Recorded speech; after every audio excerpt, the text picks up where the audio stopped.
Good day, ladies and gents. Have you ever heard of a game known as Advance Wars?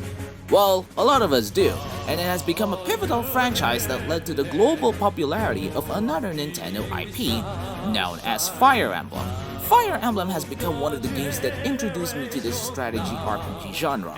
Sure, it may not be everyone's cup of tea, but the fact that it became one of the most influential games in its genre, there's no denying how this series became so popular for a lot of people, myself included. Despite this, Intelligent Systems believes that it's time for the franchise to bring in new blood to the series, and they did so by doing the unthinkable, creating a mobile game that will cater to a greater audience. Needless to say, the Gambit worked like a charm, and it has become one of the most played mobile games in this generation. This is Fire Emblem Heroes, a game that not only created a new generation of Fire Emblem players, but also introduced a lot of new stuff that older fans of the series that they did not anticipate. Developed by Intelligent Systems and published by Nintendo, Fire Emblem Heroes is a mobile strategy RPG title where you take the role of a summoner who was called from our world by an artifact known as the Break Goblet. It is an ancient artifact which is capable of summoning heroes from a variety of worlds across the Fire Emblem franchise. From there, you are greeted with the Order of Heroes led by Prince Alphonse, the Crown Prince of Asker, which is the so-called Realm of Connections. He also has a younger sister named Princess Sharita, and Commander Anna, who takes the charge in a lot of combat scenarios. Or she is one of the more leaders in that organization. From there, you are then pitted against several antagonistic factions, most notably the Albeit Empire led by Princess Veronica, who is using the power of heroes in an attempt to destroy Asker. And honestly, as the game progressed, you are then introduced to more friendly and hostile faces along the way, including several notable characters across the Fire Emblem franchise. I gotta say, the game's roster has since grown significantly as compared to its initial launch, which had its own positives and negatives. I will tackle them a bit later. The gameplay is rather a simplistic take of the Fire Emblem formula. You are only allowed to deploy 4 characters in a map where you deal with multiple enemies at once. To win, you simply need to defeat all of them. However, there are also win conditions to consider in certain maps, such as surviving a number of turns and defeating all enemies within a number of turns. Seriously, I hate that latter. Each map has its own set of challenges, and by completing most maps would give you an orb, which is required to pull for summoning units in this game. And oh boy, there's a lot of them. You can get these by completing maps, finishing quests, and even getting them as login bonuses.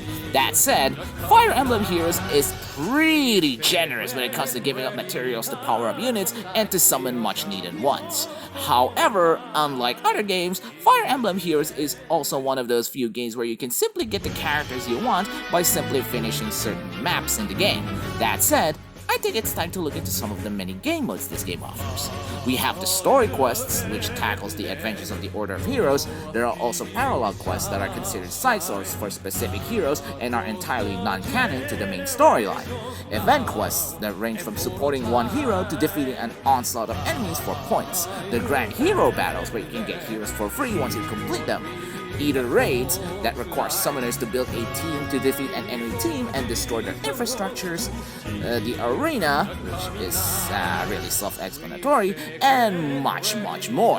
That's right, Fire Emblem Heroes gives you enough reasons to play the game, and this is one of the few games that is really generous with their resources, from orbs to growth materials needed to power up your heroes. I think I said it already.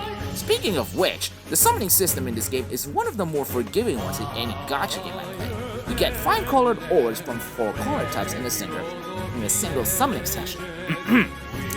Each of which contains a hero that you can summon. However, you only need 5 orbs to summon one. You can summon all 5 of them, but the interesting part here is that the orb cost decreases as you summon, with the 2nd to 4th summons only requiring 4 orbs, and the 5th summon on that same session only costing 3, up to a grand total of 20 orbs.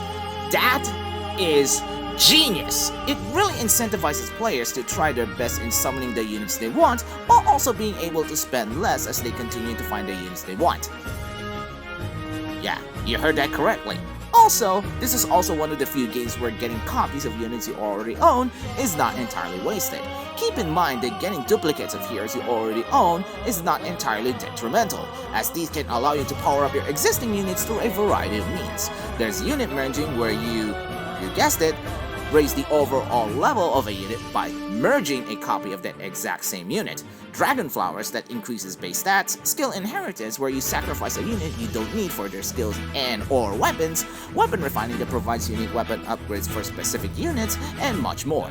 This game really steps it up when it comes to theory crafting your very own super unit, but it doesn't come without limitations, as certain skills and weapons can only be equipped by certain unit types. As a way to balance out the gameplay, there are also exclusive skills that can only be used by a specific unit, some of which are super powerful in itself. Grinding for resources to power up your units is very easy. Yeah, as I've said, but grinding for unit experience is a lot easier, as there are several game modes that will help you rack up those needed experience to make your unit stronger, which is highly appreciated in a game where you power up a lot of units. And here lies one of the game's major problems: the constant power creep. The power creep in this game is super evident due to the continuous introduction of new units, which causes older units to become more obsolete and unusable in favor of said units.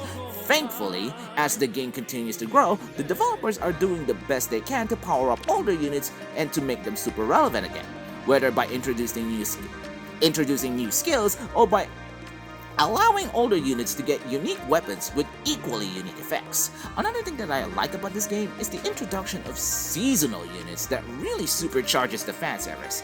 I for one love that version of Cordelia in wedding attire while wielding a cute bow.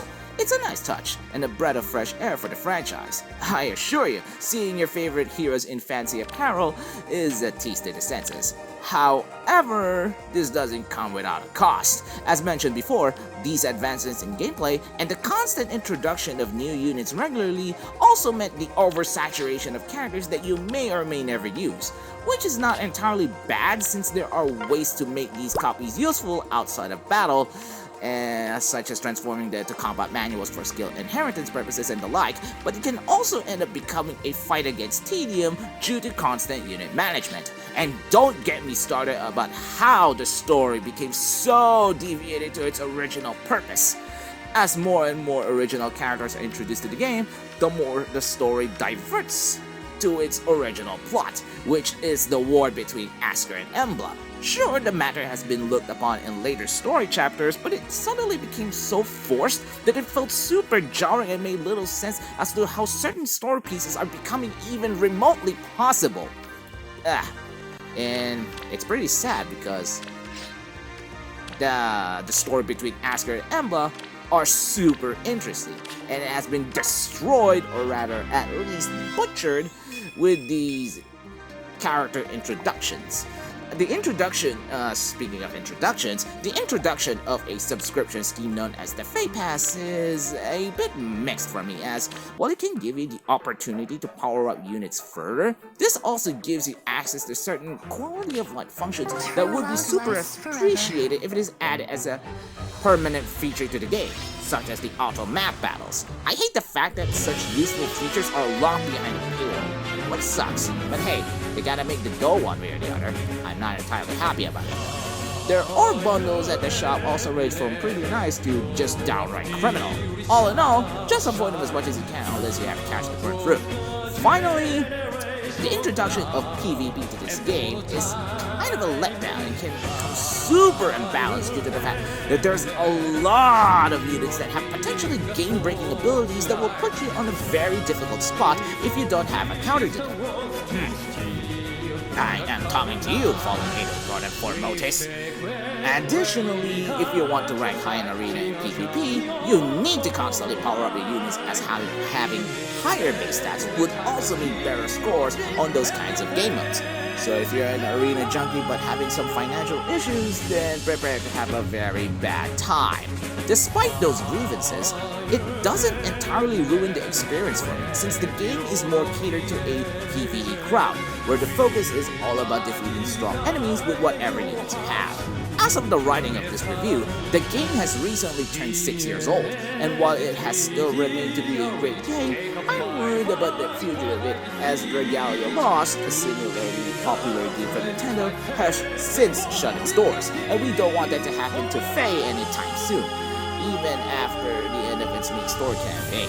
Yeah, because I believe that Faye has the potential to become one of those great games that can last for a generation. Also, I do love the fact that you have the ability to power up your own summoner, which you can use for certain game modes, while also using several abilities from the heroes that you obtain, which actually encourages even more to gather as many heroes as you can. Bummer. The soundtrack has a variety of tunes from previous Fire Emblem franchises, with some original tracks in store to spice up Heroes' already grander experience, which is always appreciated. With all said and done, I could definitely recommend Fire Emblem Heroes to fans and non-fans of the series. While it has some great ideas, there are also some that should have never been included. In fact, Summoner Duels, the true PvP mode of Faye, has been introduced during the pandemic period, which may seem to be a nice way to bring fresh blood to the game, but for me it's just an added grievance to an already packed one that I need to deal with every single playthrough, and that is not entirely fun. I cannot deny the fact, however, that the influence that Fire Emblem Heroes has etched into the game collected, however, especially for the fans of the series, and here's to see the game thrive for a long time. That's all I can say about this game. Let me know your thoughts about this game and leave a like to the video. Feel free to subscribe to this channel for more content like this. You can also push the awesome notification bell if you want to be notified about future videos like this one. That said, see you ladies and gents next time. Bye!